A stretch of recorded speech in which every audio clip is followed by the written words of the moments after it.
महिलाओं को ये भरोसा दिलाना है कि राष्ट्रीय जनता दल जो है वो उनके साथ किस प्रकार खड़ी है। वो बच्ची जो भारत के लिए मेडल लाने का काम की, जिसने भारत का मान सम्मान बढ़ाया, आज उसका मान सम्मान को तार ये भाजपा सरकार कर रही है उसी जंतर मंतर पे। बेटी बचाओ बेटी पढ़ाओ की बात करते हैं ना, तो उनको बेटी को पढ़ाने में इंटरेस्ट है ना बेटी को बढ़ाने में इंटरेस्ट है। नॉर्मली बाकी लोग क्या करवाते मुझे नहीं पता, मुझे तो किसी नाम से प्यार है तो मैंने अपना पंचायत का नाम लिखवाया हुआ है। नमस्कार, इनसाइडर लाइव देख रहे हैं आप और मैं हूं आपके साथ अमित झा। आरजेडी ने अपने जो संगठन है उसमें फेरबदल किया है और सीतामढ़ी सिंहवाहिनी पंचायत की मुखिया रहीं और वर्तमान में उन्हें आरजेडी की महिला प्रदेश अध्यक्ष नियुक्त किया गया। हमारे साथ बात करने के लिए मैम 2024 और 25 का इलेक्शन है और आपको ऐसे में बड़ी जिम्मेदारी दी गई है, कैसे देखते हैं आप?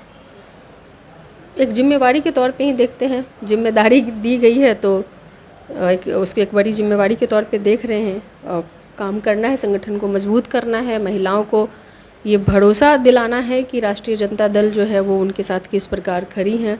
तो उसके लिए हम लोगों ने प्लान यही किया है कि जो बिल्कुल बूथ लेवल से लेकर के जो गांव तक की जो महिलाएं हैं उनको किस तरह से सरकार के द्वारा जो भी सुविधाएं दी जाती हैं उसका उनको किस तरीके से लाभ मिले, कैसे उस लाभ को हमारे संगठन के द्वारा उनको आसान तरीके से उस लाभ को पहुंचा जा सके, ताकि उनका एक भरोसा जो है वो राष्ट्रीय जनता दल के प्रति जो है वो आए।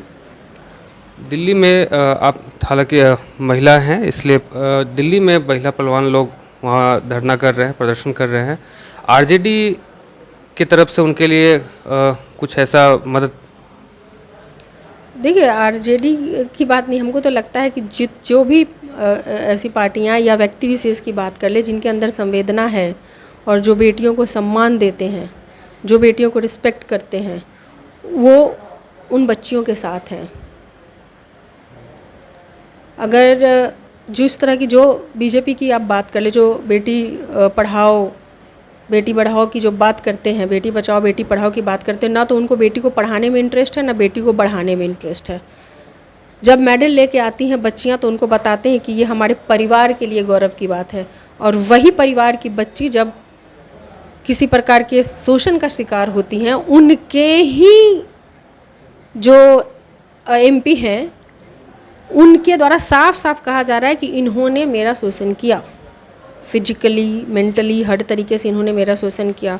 उसके बावजूद भी एफआईआर तक दर्ज नहीं होता है। ये कानून मंत्री अमित शाह जी जब बिहार आते हैं तो कहते हैं कि हम जो है अपराधियों को उल्टा करके सीधा कर देंगे, लेकिन उन्हीं के अंडर में जो दिल्ली पुलिस आती है वो बार बार एक महिला जो एक लड़की आरोप लगा रही है कि किस तरह से उसके साथ फिजिकली और मेंटली शोषण किया गया, लेकिन एक एफआईआर तक दर्ज नहीं होता। और एफआईआर दर्ज कब होता है? जब सुप्रीम कोर्ट उसमें हस्तक्षेप करती है, उनके आदेश के बाद जाकर के एफआईआर होता है। तो ये तो वो पुलिस है और ये तो वो गृह मंत्री है और ये केंद्र की सरकार है, और इतनी मिली भगत है कि अपने एमपी को बचाने के लिए ये लोग एक मतलब जिसको कल तक जिनको अपने घर की बच्ची बताते थे, आज वो बिल्कुल मतलब उन्होंने उसको छोड़ दिया अकेले लड़ने के लिए और किसी तरीके से सहयोग भी नहीं कर रहे हैं। उनके मंत्री पे कोई आंच नहीं आना चाहिए, उनकी सरकार पे कोई आंच नहीं आना चाहिए। चाहे वो बच्ची जो भारत के लिए मेडल लाने का काम की, जिसने भारत का मान सम्मान बढ़ाया, आज उसका मान सम्मान को तार ये भाजपा सरकार कर रही है उसी जंतर मंतर पे। तो आरजेडी की तरफ से उनके पास कोई मदद गया अभी तक? कोई मिलने गए वहाँ पे? बहुत सारे लोग गए हैं। हम लोग की पूरी संवेदना उनके साथ है, हर तरीके से हम लोग बात कर रहे हैं। हमारी ही पार्टी की एक वकील हैं अदिति कुमार, वो वहाँ पर उनसे मिलने के लिए गई थी। उन्होंने वहाँ पर जाकर के बातचीत की है, उनकी सारी चीज़ों को समझा है उन्होंने, और वहाँ पे पूरी मजबूती से लीगल सपोर्ट की भी उसने बात की है कि जिस तरीके से होगा हम लीगल सपोर्ट करेंगे। तो ये तमाम चीज़ें कर रही हैं, हम लोग पूरी तरीके से साथ है।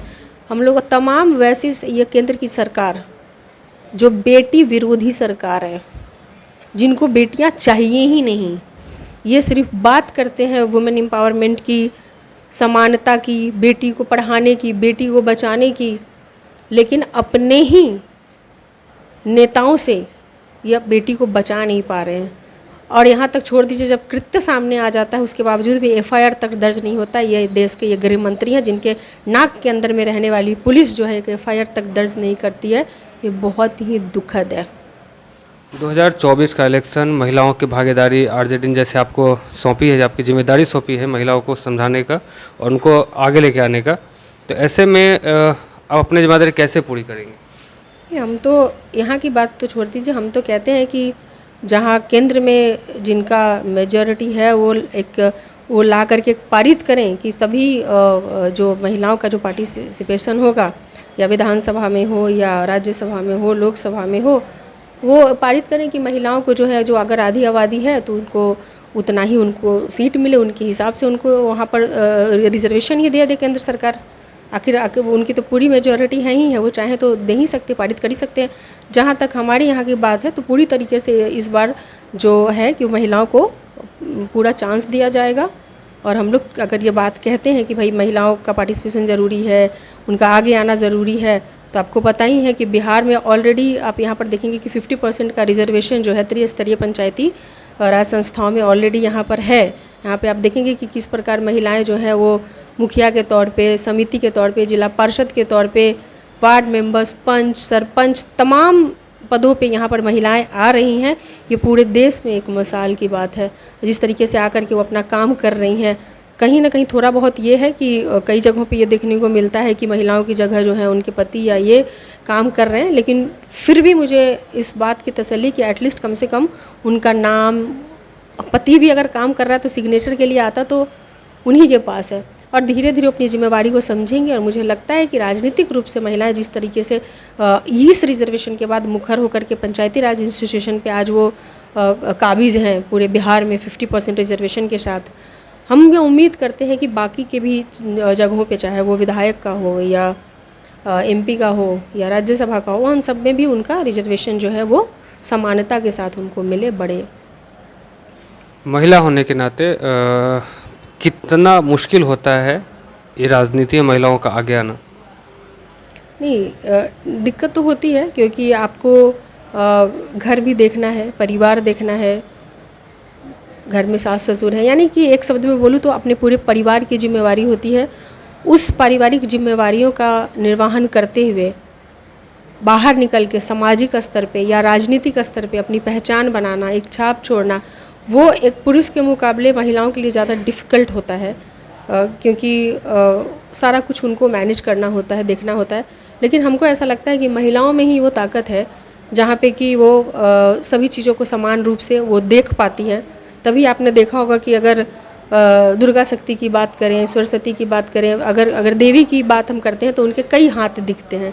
तो कई हाथ का मतलब आपको पता है क्या होता है? मतलब ये होता है कि एक महिला, एक देवी जो है उनके अंदर में ही वो एक ताकत होती है कि एक साथ वो कई काम को कर सकती हैं। वो घर भी देख सकती हैं, वो बाहर भी देख सकती हैं, वो जॉब भी कर सकती हैं, वो पॉलिटिक्स में भी एक्टिव हो सकती हैं। ये क्षमता जो है वो महिलाओं के अंदर है कि एक समय में वो कई काम को कर सकती हैं, जो कि नॉर्मली मतलब पुरुष में वो चीज़ें नहीं देखी जाती हैं। ये बहुत मतलब फ्रेंकली आपको अगर मैं बताऊं तो ये चीज़ें नहीं होती हैं। उनको ये रहता है कि ठीक है, या तो हम फिनेंस देख रहे हैं या फिर हम पॉलिटिक्स देख रहे हैं, ये दो चीज़ें होती हैं। उनको उसके साथ घर भी देख रहे हैं।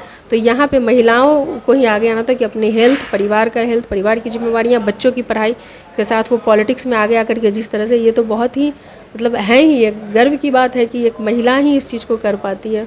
और एक बात और कहूँगी, महिला ही है, आज पुरुष जितना भी आगे बढ़ जाएं, लेकिन बचपन में वो जन्म लेने से लेकर के बड़े होने तक वो गोद जो होता है वो माँ का होता है, और वो माँ एक महिला ही होती है। मैम, आपने हाथ पे सिंहवाहिनी टैटू बनवाया हुआ है, एक बार दिखाएंगे थोड़ा? मेरे पंचायत का नाम है सिंहवाहिनी, मेरे पंचायत का नाम है, जो मेरा पहला, आप समझ लें कि कर्म भूमि है मेरी, जहाँ पर मैंने मुखिया के तौर पे काम करना शुरू किया वहाँ से। और मुझे अपनी जगह से बहुत प्रेम है, उस जगह से बहुत लगाव है। तो बस नॉर्मली बाकी लोग क्या करवाते मुझे नहीं पता, मुझे तो किसी नाम से प्यार है, तो मैंने अपना पंचायत का नाम लिखवाया हुआ है। तो ये थी हमारे साथ रितु जायसवाल, जिन्होंने सिंहवाहिनी पंचायत की मुखिया भी रही है और बिहार में एक अलग ही पहचान बनाई है। फिलहाल हमारे साथ बने रहे और देखते रहिए लाइव। नमस्कार।